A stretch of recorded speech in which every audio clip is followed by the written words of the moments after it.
అయితే పెద్ద తిరుపతి వెళ్తున్నాం అంటే ఆశ్చర్యం ఆనందం రెండు కలుగుతాయి.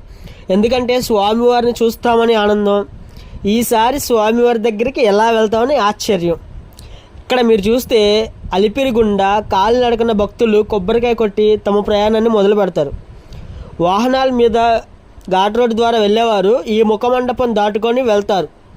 చూసారా ఈ ముఖమండపం ఎంత భారీగా ఉందో. మనం వెళ్తున్న కుడివైపు స్వామివారి పాదాలు కనిపిస్తూ ఉన్నాయి.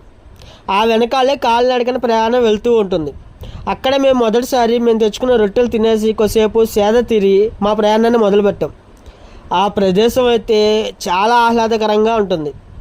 ఈ ప్రదేశం చూసారా ఎంత విస్తారంగా ఉందో. వాహనాలు ఎన్ని వచ్చినా సరే వేచి ఉండడానికి అనువుగా. ముందర ప్రతి వాహనాన్ని తనిఖీ చేసిన తర్వాతే కొండ మీదకి అనుమతిస్తారు. ఆ కొండలు చూస్తుంటే కొండలలో నెలకొన్న కోనేటి రాయడు వాడు ఆ పాట నాకు గుర్తుకొస్తూ ఉంటుందన్నమాట. మా స్నేహితుడైతే కనుక ఎలా వెళ్ళాలా అని నన్ను అడుగుతున్నాడు. నాకే తెలిసినట్టు మేము ఆల్రెడీ వెళ్ళాంగా చెప్తున్నా. ద్విచక్ర వాహనం మీద వెళ్ళే వాళ్ళు లేన్ 7 గుండా పంపుతారనమాట. మా దగ్గర శిరస్త్రాణం అదేనండి హెల్మెట్ లేనందున ఆపేశారు.